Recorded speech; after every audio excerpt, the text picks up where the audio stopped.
$428 upgrade? My flight is the one-way flight. I think it cost me 80 bucks or 100 bucks, something like that. Good morning, everybody, from Tampa International Airport.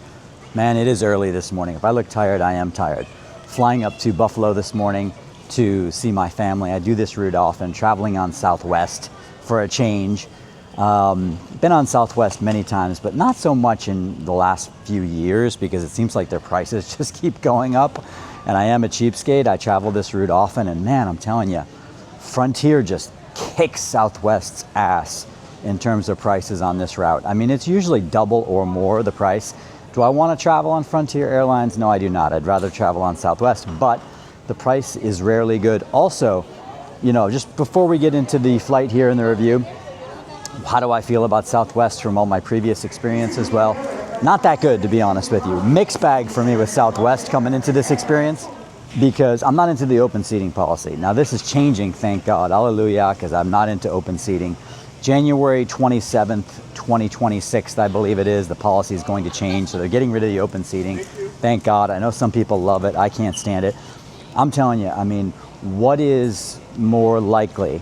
Getting an A seating group or finding no line at Starbucks at 7 a.m. in Tampa International? I don't know which is more likely, but again, on this time, I set my alarm, right? I was there. I was ready to check in, right? Exactly 24 hours. Do you think I got a boarding group A this morning?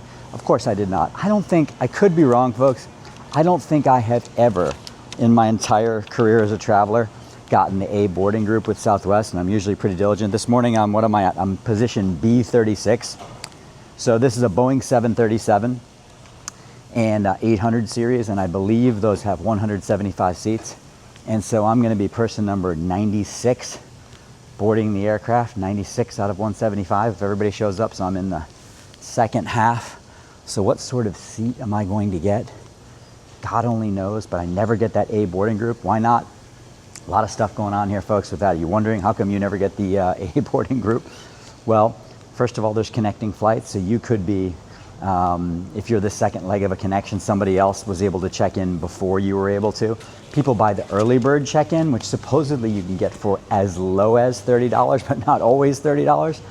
So when I went to check in on this one, after they gave me the B boarding group, there was a pop-up that said, oh, would you like to be A1 through 15? Well, you could get A1 through 15 if you're willing to pay. So I clicked in to see how much they wanted, and it was not $30, it was $99 per person. Hell no. It also gave me another upgrade option, said, would you like to upgrade your experience, something like that. I clicked into that. So that offer was, you can get the A boarding group 1 through 15, plus 2 free check bags. Otherwise, I checked a bag this morning, it's $35 per bag, right? So if you want to check 2 bags, I guess you could save 70 bucks there. And it gives you a premium drink, in-flight Wi-Fi. What else? Am I forgetting something? That's basically it, folks. And you want to guess how much that upgrade costs? Oh, that could be yours for the low, low price of $427.99. What? $428 upgrade? My flight is the one-way flight. I think it cost me 80 bucks or 100 bucks, something like that. Hell no, I'm not paying a $428 upgrade. So the open seating thing, to me, it's like a gigantic scam. It's like this herd mentality where you're all, you know, standing around. People start lining up like an hour before they even call you. The whole thing to me is, it's the opposite of a relaxing experience. And then it's this mad rush when you get on the plane, and then you got to just sit there stressing out if you get an aisle seat, like, oh, is somebody going to come next to me? I just hate the whole experience. So I'm glad that they're ending that. That's the bad news about me and Southwest. However, the good news is I've found generally they hire good people. I like the people who work at Southwest. Flight attendants are usually really good. They're efficient in terms of their on-time performance. They're not the very best. I think Delta is a little bit better, but they're nowhere near the worst. I think they're in the upper tier in terms of on-time performance and reliability and customer service and all those kinds of things. So I think it is generally a good airline, and hopefully it's going to get even better in 2026. And let's see how today's experience goes. All right, folks? Point out too is that Southwest allows families, and family is somewhat loose in terms of what that means, but families to board between boarding groups A and B. So that's something to bear in mind if you're traveling with kids. If you get a B or a C, you can board after A anyway. Completely screwed up the boarding procedure. I had B36, but I was talking, I bumped into my sister-in-law, Maria, and also my brother, Steve, and I was chatting, and I didn't hear them mention the B boarding group, so I ended up boarding as number B56 instead of B36. I actually ended up boarding as person number 116. I was the 116th person to board, and yet still I got a seat here in row 22. And I got my sister-in-law Maria here with me instead of some strangers.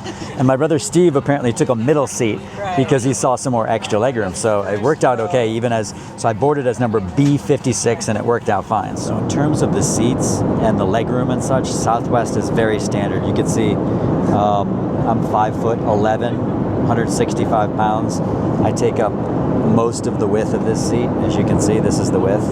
And here's the legroom. So not a ton. They do have pouches for you to put your stuff, and there is a place for you to charge your devices, and they do give you snacks and water on Southwest, so no complaints. So we took off right on time. We're gonna land on time. Southwest is pretty good about that. I have to say my experiences with Southwest over the years is they're pretty punctual. Of course, every airline has its problems, but things worked out pretty well for us here. I had a B boarding pass. I ended up with our own row here pretty much. I got my sister-in-law across from me. Maria had a C boarding. You had C what? C something, right? C2. Maria had C2, and she still ended up with a good seat. She likes to sit on the window seat, and she got the window even though it's cloudy and she can't see much out there. So I'm going to give Southwest a B+. I really like Southwest for the most part. I think when Southwest gets rid of the open seating, it's going to be an A. So do I recommend Southwest Airlines? Yes, I do. Enjoy it, folks. Thanks for sticking with me, and I will see you folks in the next one.